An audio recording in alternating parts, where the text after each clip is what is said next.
다양하고 변화무쌍한 대입 정보를 한 발 빠르게 알려드리는 입시톡톡 시간, 여러분의 길잡이 김기준 기자입니다. 오늘 입시톡톡 시간엔 2017학년도 수시 모집 논술 전형에 대한 이야기와 함께 대학별 모의 논술 일정에 대해 자세히 알아보겠습니다. 올해 논술 전형은 지난해와 같이 28개 대학에서 선발하지만 모집 인원은 줄었습니다. 모집 인원이 줄긴 했지만 논술 전형은 그래도 여전히 중요한 전형으로 손꼽히는데요. 올해 논술 전형 모집 인원 화면으로 보면서 설명 이어가겠습니다. 올해 논술 전형 모집 인원은 지난해 15,349명에서 488명 줄어 14,861명을 선발합니다. 논술 전형 모집 인원은 해가 갈수록 점차 줄어드는 추세인데요. 특히 고려대가 올해까지만 논술을 실시하고 내년부터는 아예 폐지할 예정이라고 합니다. 올해 모집 인원이 많이 줄어든 대학들을 살펴보면 성균관대와 인하대, 한양대 등인데요. 성균관대는 논술 우수 전형으로 155명이, 인하대는 논술 우수자 전형으로 80명이, 한양대 논술 전형은 71명이 줄었습니다.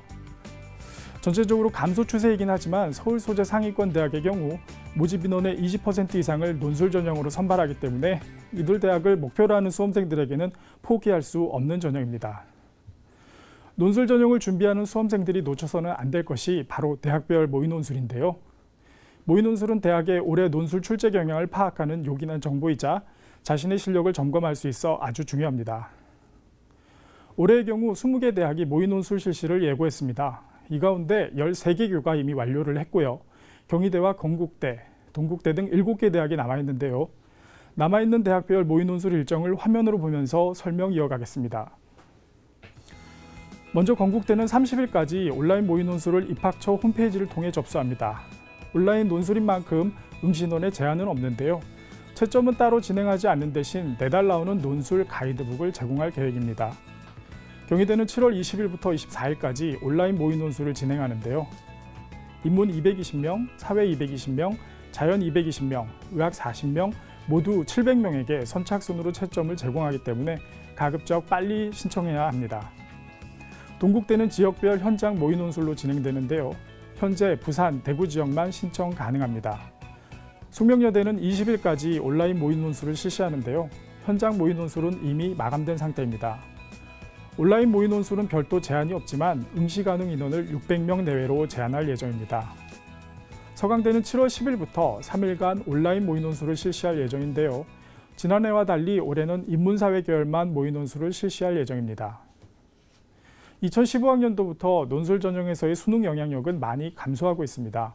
하지만 지원자 중 수능 최저 기준을 충족시키지 못하는 수험생이 여전히 많은데요.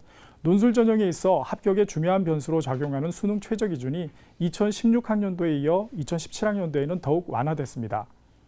2016학년도에 수능 최저 기준을 적용하지 않았던 건국대와 광운대, 단국대, 서울과기대, 서울시립대, 한국항공대, 한양대에 이어 2017학년도에는 가톨릭대 자연과학부와 생명환경학부, 아주대가 추가로 수능 최저 기준을 폐지했습니다. 하지만 여전히 논술 전형에서 수능 최저 기준을 요구하는 대학들이 많고 특히 의학 계열의 경우에는 높은 수준의 수능 최저 기준을 요구하고 있기 때문에 수능 준비를 소홀히 해서는 안 됩니다. 자신이 희망하는 대학에 합격하고자 한다면 해당 대학 논술 시험의 특징을 정확히 파악하는 일은 필수입니다. 지난해부터 대학들은 논술, 면접 등 대학별 고사에 대한 선행학습 영향평가 보고서를 대교협에 제출하고 이를 대학 홈페이지에 게시하고 있으니까요. 논술 전형을 준비하는 수험생이라면 이를 적극 활용할 필요가 있습니다. 또한 대학별 모의 논술 응시를 통해 해당 대학의 올해 논술 출제 경향과 자신의 위치를 파악해 부족한 부분을 채울 수 있는 기회로 삼아야겠습니다. 이규시 입시톡톡, 오늘은 모의 논술 일정 등 2017학년도 논술 전형에 대해 자세히 알아봤습니다. 지금까지 김 기자의 입시톡톡이었습니다. 잠시 전하는 말씀 듣고 오겠습니다.